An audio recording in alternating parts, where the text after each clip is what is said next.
He'd tell you that he only cares about the planet, that he'd do everything in his power to protect and preserve it. But this isn't the way it's supposed to be. There's no greater threat to the planet than him.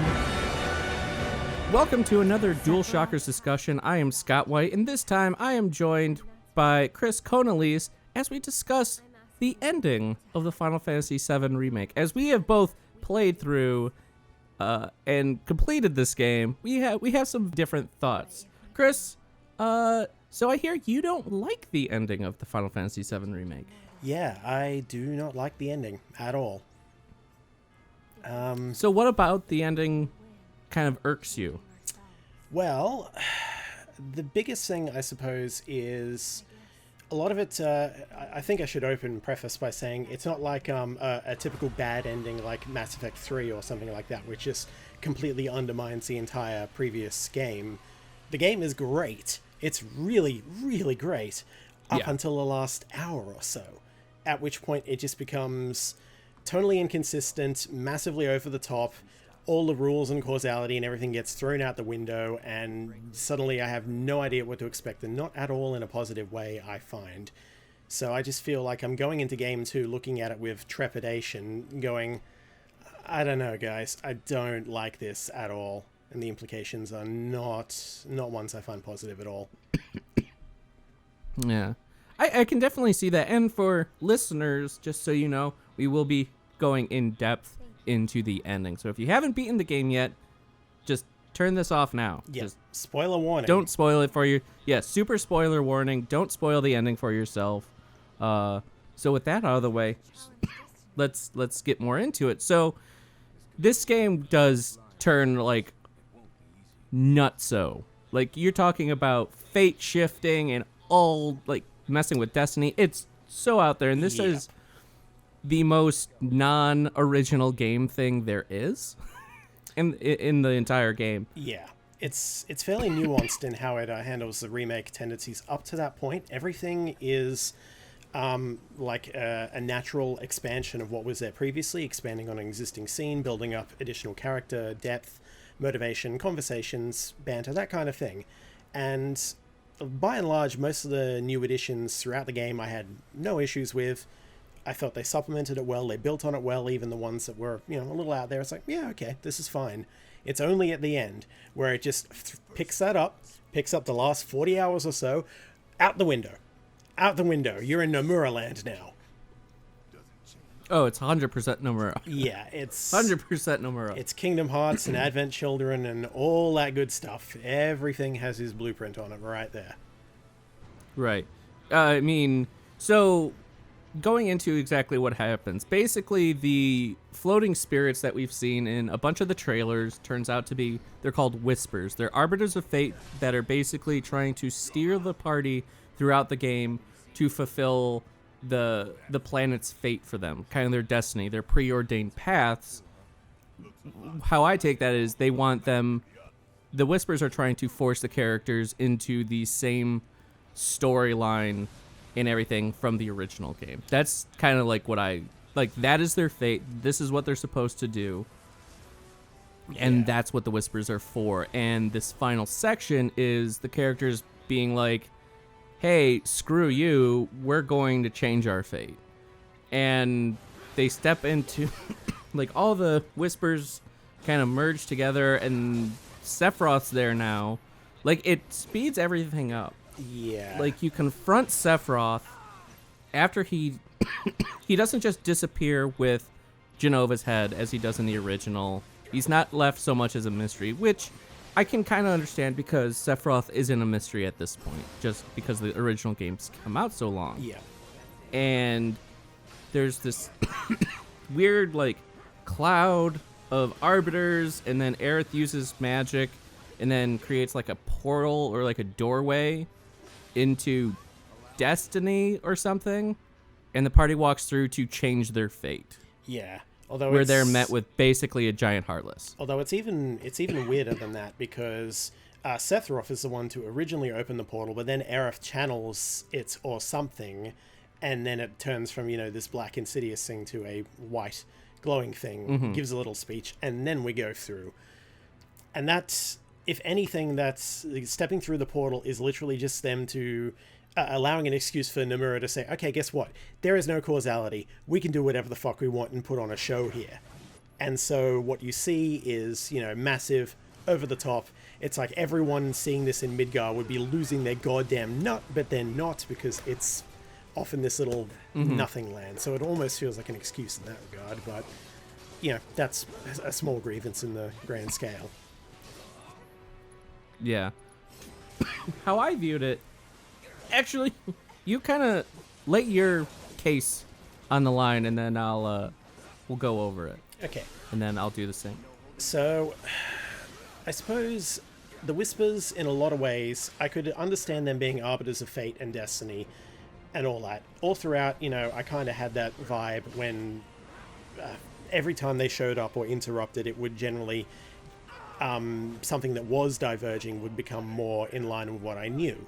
And sometimes they would save characters, other times they would hinder them or hurt them, or, you know, injuring Jesse to make sure the Cloud went on the mission, so on and so forth. All of that was reasonably fine, but at the end, for whatever reason, they just boil up into this massive storm that just kind of, you know, engulfs the majority of the Shinra headquarters at the end, as the whole highway escape thing is happening. And then, because again Sephiroth is now active and doing his thing, the Whispers seem to react to him, but are kind of aiding him, but are not. It's very unclear about what they're trying to do at that point. It's like, no, you must abide by your destiny, but the party hadn't deviated. They were sticking to the destiny. They were sticking to any of that kind of foreseen stuff. Nothing had changed, per se, up until that moment where they suddenly went active and were like, no, fuck you, we're fighting this. So if anything, if there is some kind of change, it's because the Whispers tried to stop it rather than actually... Yeah, so it's just, the entire thing seems really arbitrary and meaningless, even from that standpoint. But then, obviously, once you go in, it just goes, you know, tone, causality, out the window, let's make a spectacle of it. And at that point, it just, you know, loses any of the kind of grounded, realistic, in as much as any kind of Final Fantasy can be realistic, tone and setting and feel that the entire game had built up towards. Just this gradual... following the original narrative and kind of expanding it, fleshing it out, but always building on what was there. To just suddenly go, okay, but no, now we're just going to fight a Heartless. And, you know, cut through buildings and fly through the air, and, you know, you're going to fight Sephiroth, and he's going to go... Advent Children. Yeah, full-on Advent Children, 100%. And it's... at that point, it really just becomes... Yeah, so... tonally distinct and just so poorly handled. Like, it's still not 100% clear what the stakes are, what's going on, why this is happening, and it's just so over the top. And it just feels more like Nomura butt into the storyboard and said, wouldn't it be cool if, and that's how they went from there. It's just like, I really want to draw this really fucking cool thing. Okay, cool, the rest of the game must follow that. But no. That's where I draw the line. So, yeah. Okay. See, how I took it was not so much at the end the Arbiters or the Whispers trying to stop the party, more so that Sephiroth was such a huge threat, and at this point he had deviated so far from what it was supposed to happen, i.e. the kind of the storyline in the original, that they all had to come together. Like, individual Whispers couldn't do anything to Sephiroth. That's why they had to kind of, like, cram together. And in terms of the party, I think they weren't trying to actively go against fate. They were just like, okay, we have to, like, stop Sephiroth now. Like, we can't... Yes, okay, the Whispers want us to, like, for whatever reason, because they don't know, they want us to not deal with it. They want us to just keep things as status quo, keep going as we're supposed to. But we have a chance here to, like, change fate, change how it's supposed to do, and stop Sephiroth now. And it was them... I think the fight with the giant arbiter was more of a side effect from them just wanting to deal with Sephiroth now. And as you mentioned, what they were doing, and as Aerith says before they go into the portal or into the Destiny world or whatever, was that once you go in, they will be changed. Like their characters, like you will change as a person after, if you want to go along with this, which I kind of like, because as you're in there and you're fighting the, I can't remember the term. There's like spirits of, there's a spirit with a sword that uses a gun. They're all like mutations of color. They're like, so yeah, remnants Rubidity, or something. I Verity, can't remember or something. Yeah, and I can't remember what their term, but they're basically these, which we have our own thoughts of of what they are. But it was them, every time you tackled part of them, you saw glimpses of the original Fate, like yes, Aerith, what happens with Aerith in the final confrontation between Cloud and Sephiroth. They get these flashes. So you see Red 13 running it, like the end scene of the original Final Fantasy. You see all these things like, this is how it's supposed to go. And it's them pushing back on that. It's like, okay, we get that, but we can try and stop things now, and that's what they're striving to do. And the combating Fate is just a casualty, I guess. And it's an interesting route to go, because the reason I like it is it sets it up right after, like, it still ends on everyone's outside of Midgar and they have to follow Sephiroth. But they've gone through this event. They have an idea of what's supposed to happen. And it's like, how are they going to kind of address like changes? I hope this doesn't result in them like, we're going to keep Aerith alive now. Like, I think there's some story beats that have to happen. That being one of them. And I think this does give a bit of a free open reign to some extent for them to adjust some things with story without changing the original. I think this was a very clear sign from Nomura that this, like, we respect the original game, but this is its own story. Yeah. And it's also kind of like a warning, like, we may be diverging a bit from here. So, yeah. Right. But now they have a reason why they're diverting. It's like, well, you see, they fought Fate and they saw the future.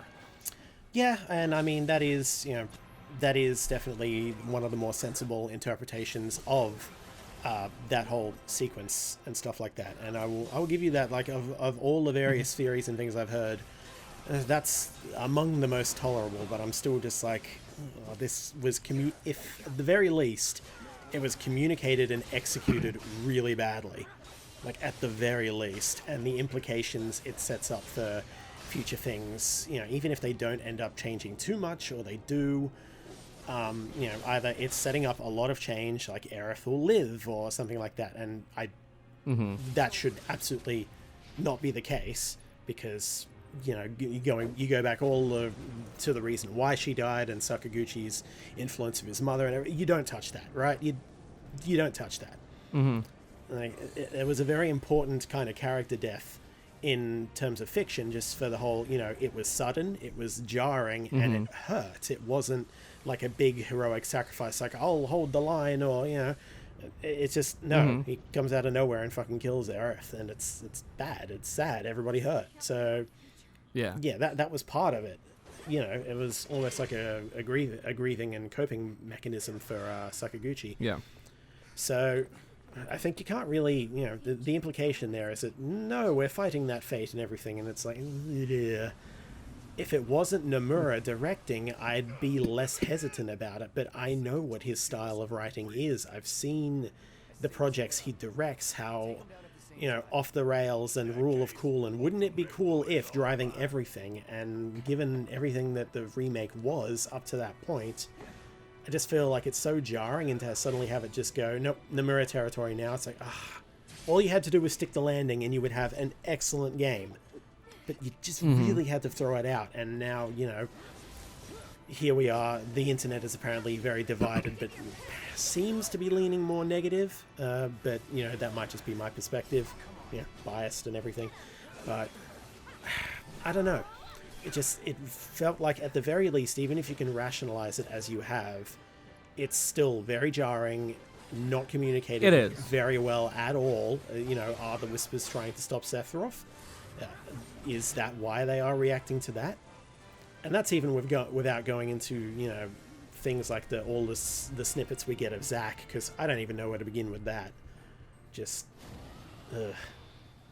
Well, I mean, the snippets with Zack, it's just earlier. I mean, those same kind of snippets were in later in the game, though. I mean, that's nothing. They didn't show anything new with Zack. They kind of did, though. That's the big thing. Like, when the scene, you know, in the original, the scene is he and Cloud, you know, he drags Cloud's paraplegic butt to the top of the hill, takes out the Shinra goons, but then dies from his wounds in the process. Cloud, you know, gets down into the slums with the Buster Sword, kind of has his psychotic moment, and then kind of adopts Zack's persona. That's how it goes originally, but here we see that scene of him facing down the Shinra goons, but first he's staring at Midgar and seeing the Whispers around the Shinra building as he was. He comments on that. And then we see at the end of that, we see him victorious, having won, beating the Shinra goons and being okay and proceeding into Midgar. The implication, therefore, is that he lived. And see, I had thought in Crisis Core that he did kind of live for a while and then succumb to his wounds. Yeah, and there was a little bit of that, but it just, I don't know, it didn't seem... Again, it was communicated very poorly if that was the case. Plus, you know, he's seeing the Whispers and all the fate and everything, so it's like, that implies that Destiny is being shaken up there. And it will be interesting to see... It, like, if they have, like, Zack suddenly alive, and it will be interesting to see how far things diverge from here, like you're saying. But it's also just strange, because up to that point, you know, if Zack was alive by that point, then where was he? Where did he go? Why did he leave Cloud with the Buster Sword? Did he not notice any of this going on? Did he just... It opens up... I think... Go ahead. No, you've finished your thought. I was just saying, it opens up way too many cans of worms and wait, but why or what if? You know, where he is, what he was doing, all of that if he is alive. It's just such a massive divergence that should have had ramifications throughout everything we saw. But, you know, hell, it could have been the inciting incident for the divergence, but it still doesn't, you know, there's a thought for you, but it still doesn't really account for where was he during all this, what was going on. It's... Yeah. See, I think he's still... Excuse me. Got a little phlegm in my throat this morning. I still think he's dead, though. Like, that ending shot where Cloud and Aerith are walking past him and he's walking behind, it's very reminiscent of the same shot, like the afterlife kind of shot from Advent Children. Like, the stark white. I still think he's dead. I think in Crisis Core, the game that focused on Zack, he lived for a while and then, like, dragged Cloud's body for a while. So I think that's more where that scene came from with him going towards Midgar. I think that's where that came from. I don't think that diverged so much. Yeah, he saw Midgar being built with all the Whispers and everything. But I think that just more teased, okay, that looks... He's carrying this... Because Aerith alluded to Zack earlier in the game. Yeah. And that scene was great, that personally. Oh, beautiful. So I think that was just kind of teasing this character more so for new viewer or new players. Perhaps. Than suddenly saying he's alive.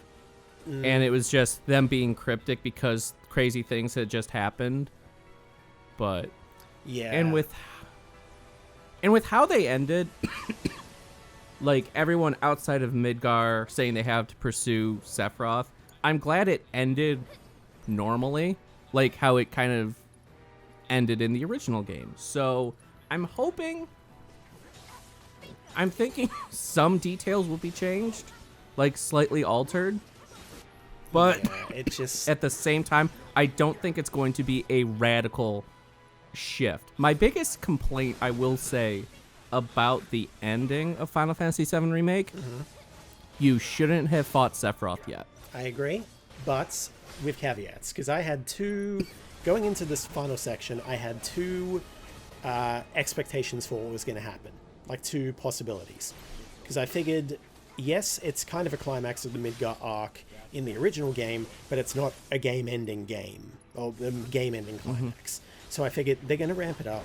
There's going to be something. And so I figured there was going to be one of two things would happen in the highway chase to kind of ramp it up. So in addition to the boss we actually did fight in the segment, I thought Roche was going to come back. And that's another whole can of worms, because they set that character up and then did nothing with him.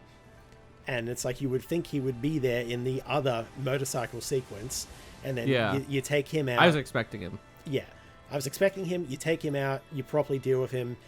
I don't know, maybe he even, gets kind of Sephiroth-y because Genova cells or something. I don't know. Yeah. I thought maybe, but he didn't show up, and that was just like, well, what was the point of this character then? Well, why'd you even bother? So there's that. And his earlier appearance in Chapter 4 was very Advent Children-esque as well. Just, fuck physics. The Z-axis of my bike goes wee. That's it. So, that. And then I figured the alternative would be you still do fight Sephiroth, but you just fight Sephiroth. You have like a 1v1 duel kind of thing. And then, it's a cool thing. And then when you beat him, it turns out, hey, look, it was another numbered clone, just like, Marco and number 2 and all of that. And it just shows...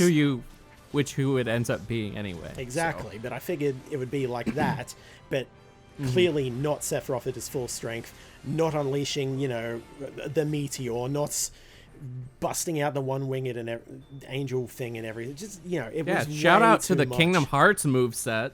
Yeah, it actually had Heartless Angel. Go figure. But, yeah, I don't know. I figured it would be a more nuanced approach to it, given that everything about the game and the remake had been more nuanced up until that moment. So them to just go, at the 11th hour, balls to the wall, here we go. It's really? Really?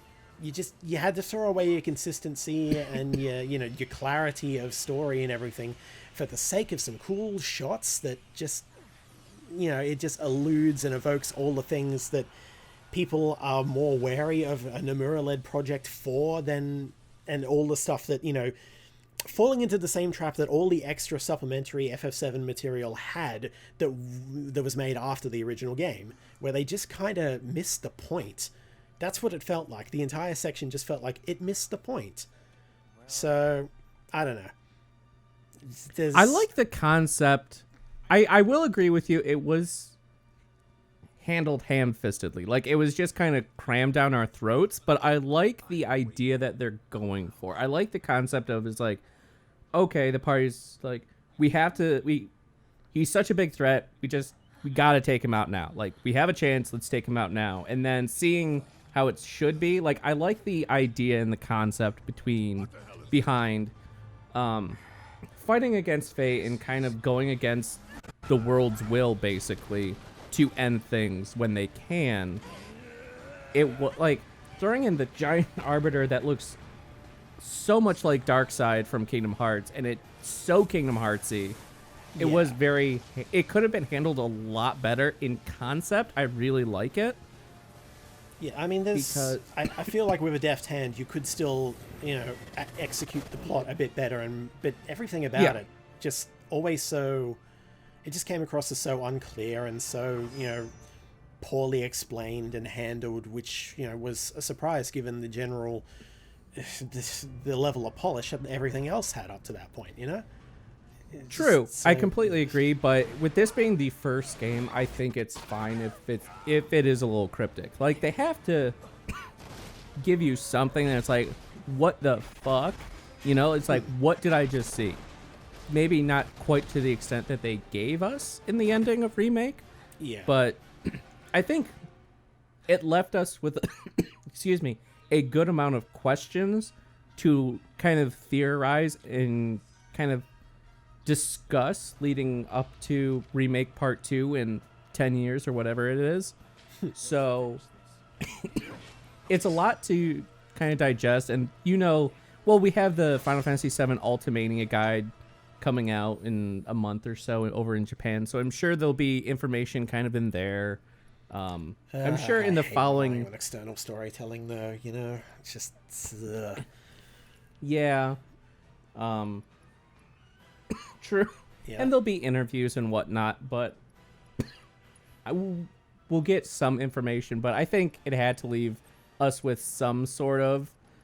Because that after people have played the remake that may have not played the original game, they will go and try and play the original game. For sure. So I think trying this divergent fate tactic and leaving people thinking, okay, what's this mean for the other games?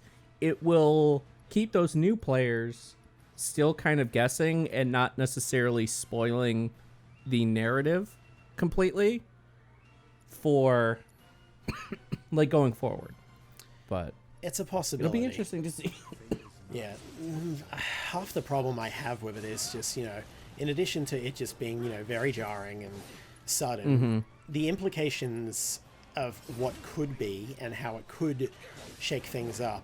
It's like, I'm not against changing things up, but it just felt like the scenes in particular they were targeting and showing, especially with, Sephiroth literally doing that moments later, it was just like, it felt like it was just like, nope, this ain't going to be FF7 anymore. That's why it's, we didn't call it Part 1. This is the only thing that has Remake on it. That's the theory going around, by the way.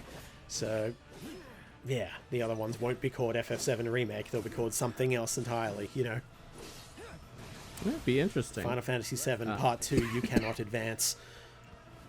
Yeah, over 2 days. Something crazy titled. I did like... Dream Drop Kate Sif. I could see... Yeah, I like... Just briefly touching on it, I love kind of the little homages, like, that you do get sprinkled throughout the actual game. Like, seeing Kate Sif... Oh, that was great. Just randomly. I was like, what? That's so cool. Yeah, it's a little nod. It's a shout-out. It's a detail for those who are, familiar with it. And, and it makes perfect sense given, those who have played know who that is and why they'd be reacting. Yeah. And I think we, just for everyone listening, I think I can say safely that we both love this game. Like, yes. Read Kris's review. It's fantastic. And with the only kind of issue you took with it was kind of the last 40 minutes, like this ending. Yes.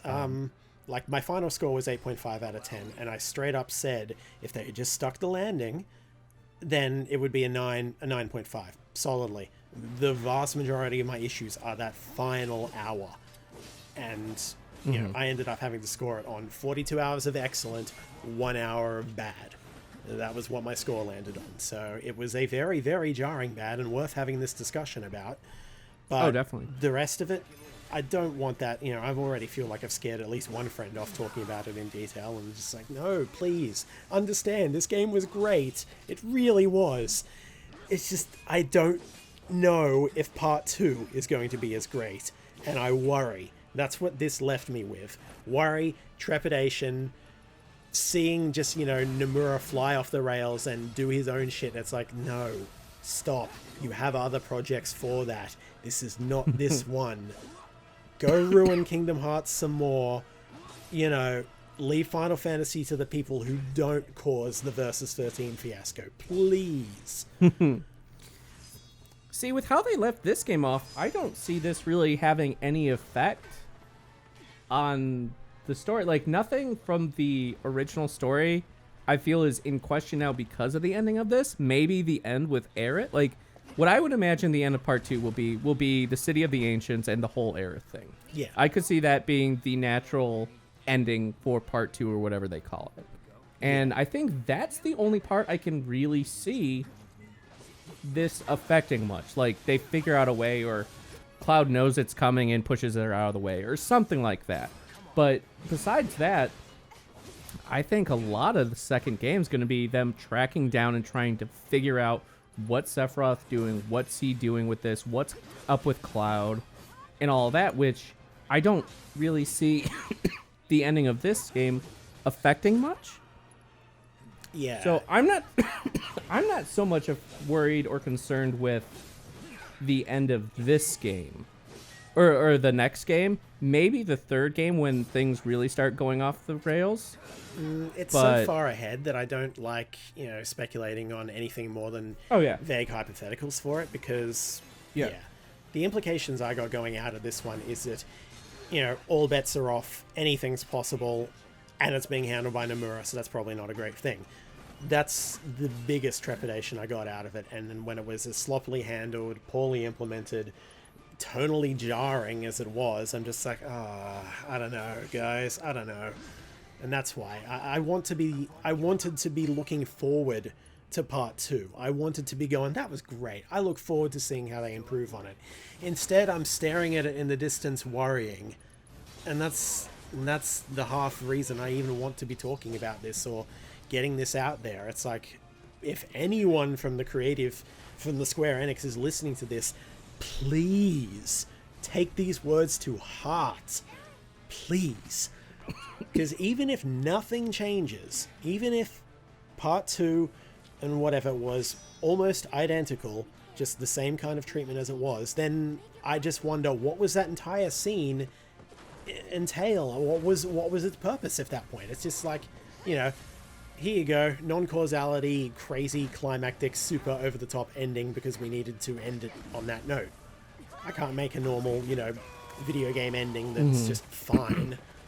It's just got to be crazy. And it's really, that's the problem. That's when that's a best case scenario. I don't know. How would you have ended it? As I said, it'd be you'd have either Roche or Sephiroth having that duel at the end still, but a much more nuanced duel. It doesn't go full crazy. The whispers are, I doubt I would have the billowing over the Shinra HQ, because it's just like, it's a cool visual, but it didn't really need to happen that much. And I just feel like, given that everything else was so more structured, more kind of low fantasy, more in feel with Final Fantasy, that I just would have toned it the hell down, skip the giant heartless thing, have like a duel with, or even just, fighting Roche as he was, beating him, and then, kind of like the Genova cells going nuts and he becomes Sephiroth or something like that as well. That puts into question a lot of the stuff about soldiers, about Cloud, and all the rest of it. It shows just what Sephiroth can do. It puts more of the, worry on Genova and their influence. It's like, damn, this is a threat. We need to do something about that. So it reinforces the need and their decision to go chase down Sephiroth from that point. Puts that little bit more, heightened concern there. And that, or I would have made the Genova fight at the end of Chapter 17, which was great, which I thought was handled well. I would have put that at the end of Chapter 18 instead. Great design, by the way. Oh, loved it. Genova Dreamer, was it? Dreamweaver or something like that. Dreamweaver, that was it, I think. Yeah, that was awesome. I was looking forward to a Genova fight, and that music, I love it. That's, the soundtrack in this game, they kill it, absolutely. Like, just playing the demo, I started thinking, it's going to take a lot to dethrone this game, I think, as soundtrack of the year. In my opinion, this has such a good soundtrack. They've taken everything, like Square Enix has taken everything that they learned from the dynamic tracks of Nier Automata, which was brilliant, and then kind of ramped that up with even more dynamic elements, building it up over multiple different stages, having the big long fights boss phases that actually allow that to be drawn out. And the way it's built up and executed, it's fantastic.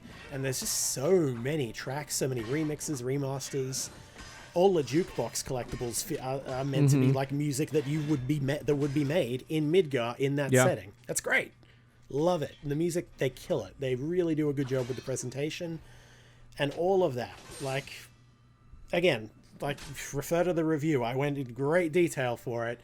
It was an excellent game. It's just this ending that really threw me, and just like, for everything else that was so nuanced, measured, developed, this was way out of left field. And it just didn't need to be. I think they definitely could have toned it down. I like your idea with Roche and everything.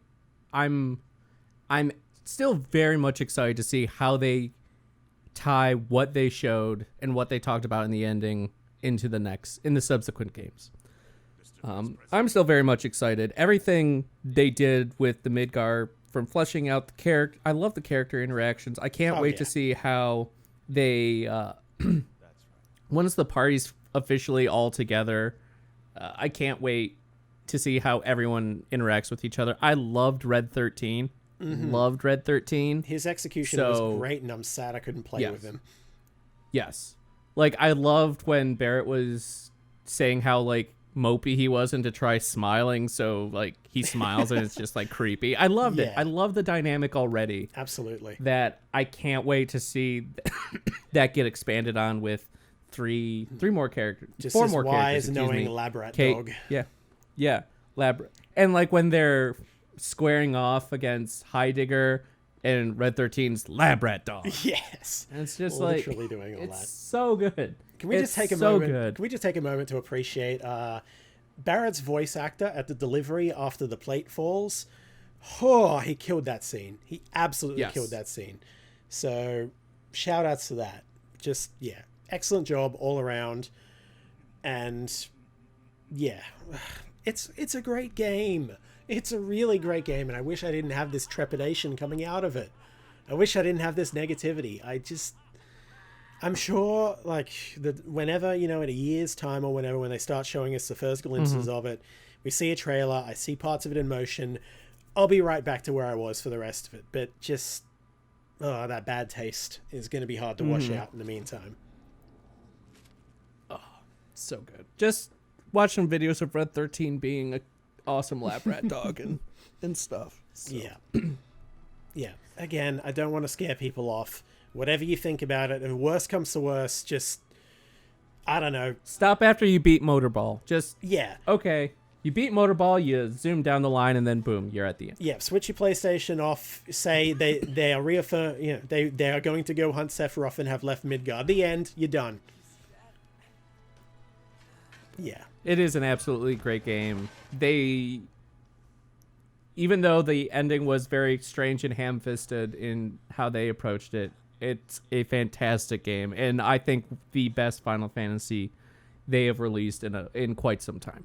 Well, Shadowbringers was less than 12 months ago, so I disagree. Well, but sorry, yes, I mean, yes, Final Fantasy 14 is amazing and mind-blowing, but I feel like I consider that single player Final Fantasy. I think it was the best. I think I specified non-MMORPG Final Fantasy, and which means it's the best since 12, possibly including 12, which means it's been about 15 years.